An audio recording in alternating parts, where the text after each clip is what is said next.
Happy full moon. Happy eclipse, lunar eclipse.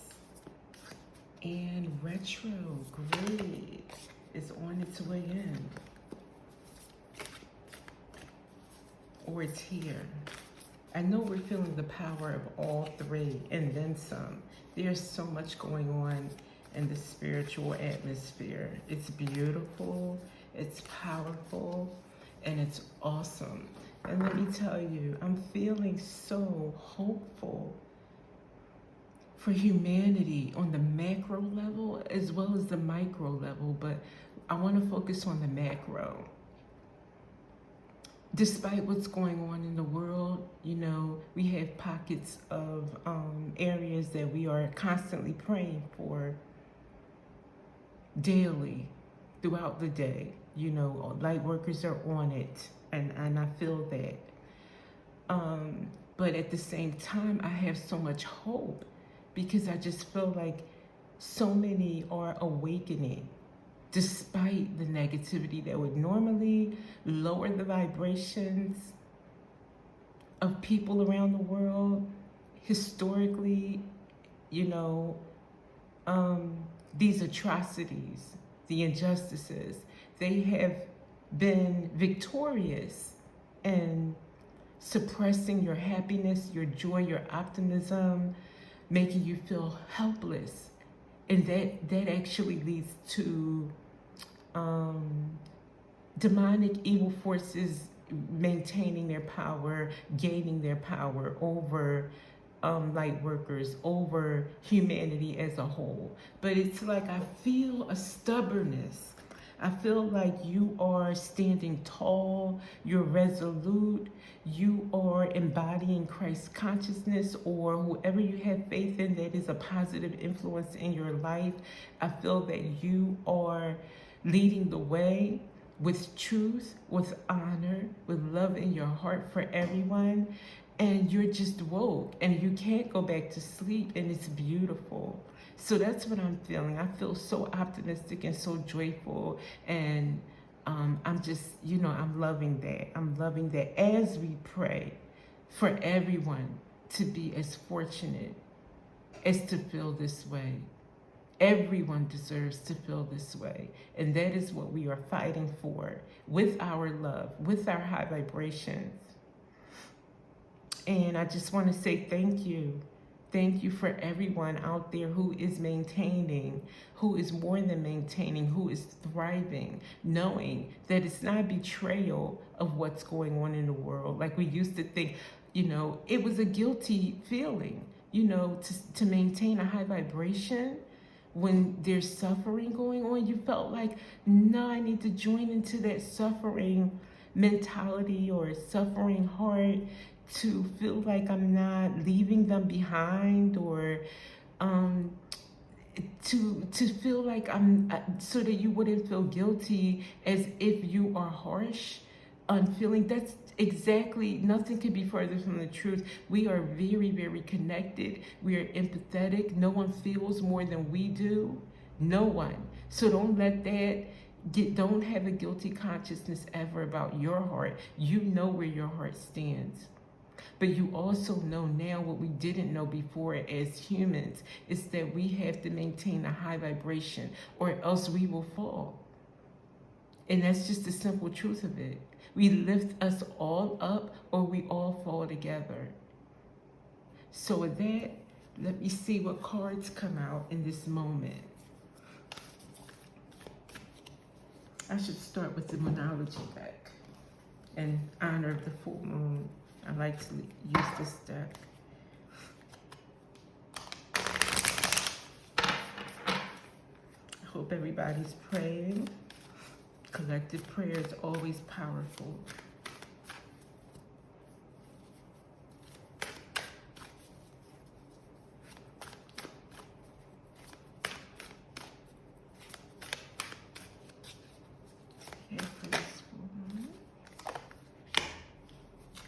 Step up and lead. New moon in Capricorn. Step up and lead. That's like what I was talking about. We are leading with our heart, with our vibration. with our prayers. And of course, our small acts that we do, acts of kindness, acts of respect, acts of truth-telling every day. You know, when someone pulls you aside and says, you know, saying that, do you think that would get you what you want? That's kind of like not having a hopeful spirit, or that's speaking negativity into your life. In the past, you may have felt offended, but now you know better, and you're thankful for that reminder that may have come from your angels, from your ancestors, from God. So now you don't resent it. You've changed. I know I have. And you also don't feel reluctant to let someone else know in a beautiful, gentle, loving nature. You may not want to say that because that invites something into your life that you don't want, or whatever the situation might be. But you get the drift. Okay, so new moon in Capricorn.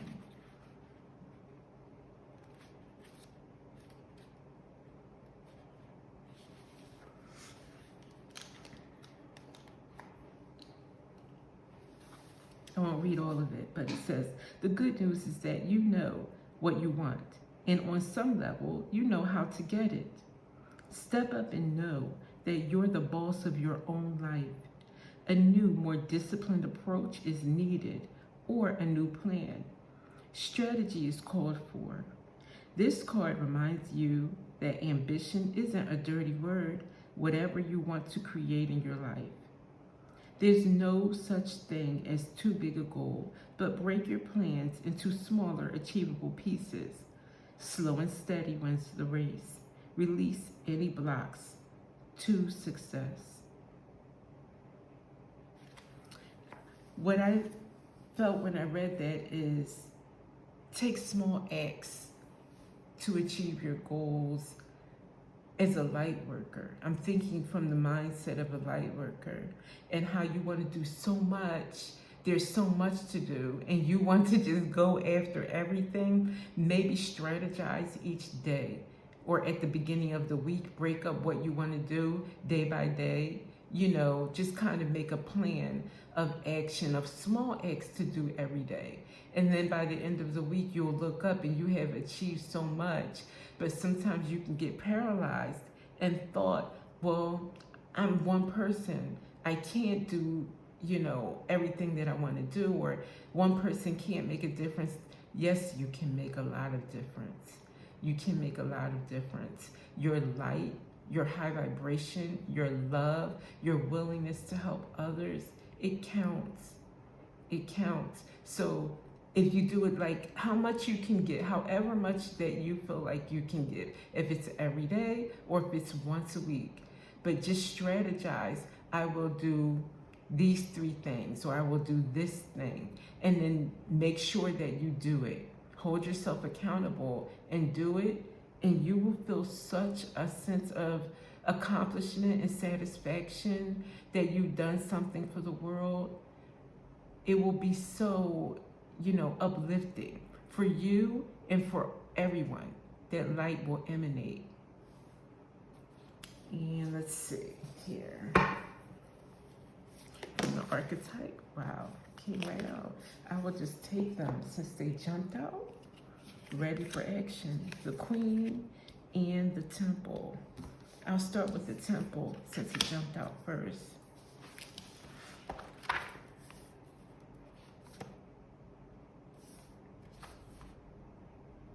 9, this is 7. Okay, the Temple, the sanctuary, the shrine, the altar. When we think of the temple, we often envision an architectural structure in a far-off land. We are quick to distance ourselves from the sacred, assuming we must expend much effort in order to arrive there.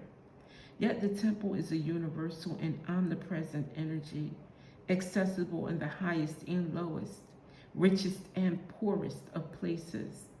Visiting the temple might be as simple as stepping into the dappled light of the forest, slowly and sensuously kissing a lover, or closing your eyes to travel inward.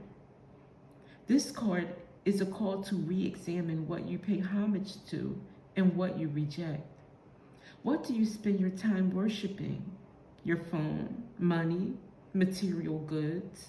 What barriers do you draw between yourself and the sacred? Perhaps there is room on your altar for something new, something surprising. Offer it to the heavens. Offer up your time, your love, your energy, your prayers. Hands are held up, if you can see, in prayer.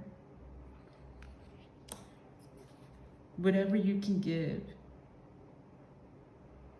And they talk about, yet the temple is a universal and omnipresent energy, accessible in the highest and lowest. And I believe that this also harkens on what I was saying about energy reaching further than just your life. What you do affects and emanates throughout the world. It goes so far. So let's see how this relates to the Queen.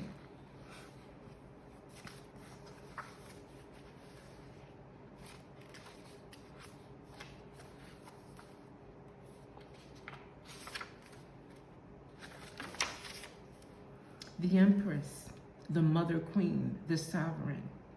Like her counterpart, the King, the Queen has a dualistic nature.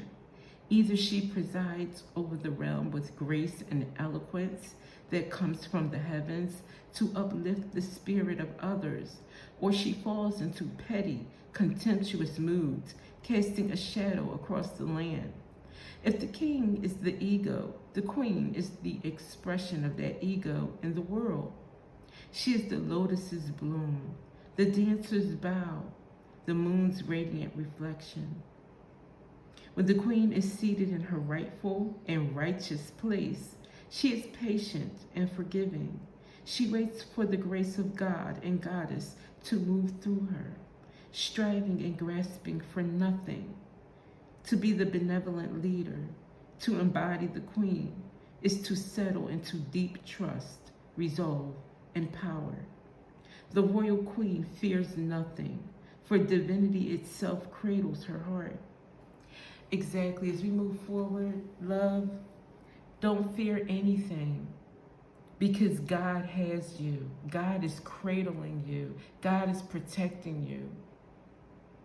As you move forward against any injustices, as you spread your loving light, don't fear reactions by others, especially, you're carrying around this light. There may be some who have not awakened that might fear you, think that you are being weird, or acting a little bit off. Because you're walking in sunshine, you're smiling, you're positive, you won't let anything knock you down. Don't let that deter you. Certainly don't let that knock you off of your game or knock you off your throne, queen or king. Be steadfast, knowing that you are on the right track. And they'll watch you and emulate you, want to be like you, follow suit, or they just won't get it. Either way, you go forth knowing that you are walking the righteous path, you are doing the loving and the light thing authentically. Not in name only, not because it's a trend, you're really truthfully walking it.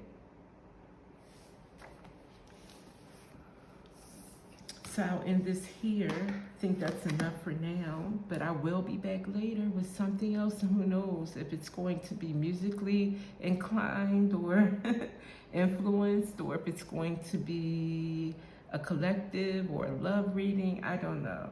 But I did feel compelled to share this powerful moment again with the full moon, the blood moon, retro about to start, and then this powerful lunar eclipse.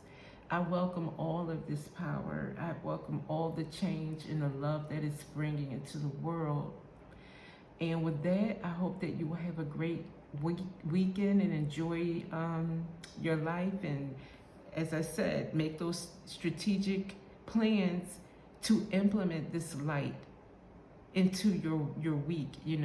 Make some plans to take measures to actually get some things done, or something, even if it's one thing done, that progresses this world so that you're part of this movement. And remember that I love you. See you next time.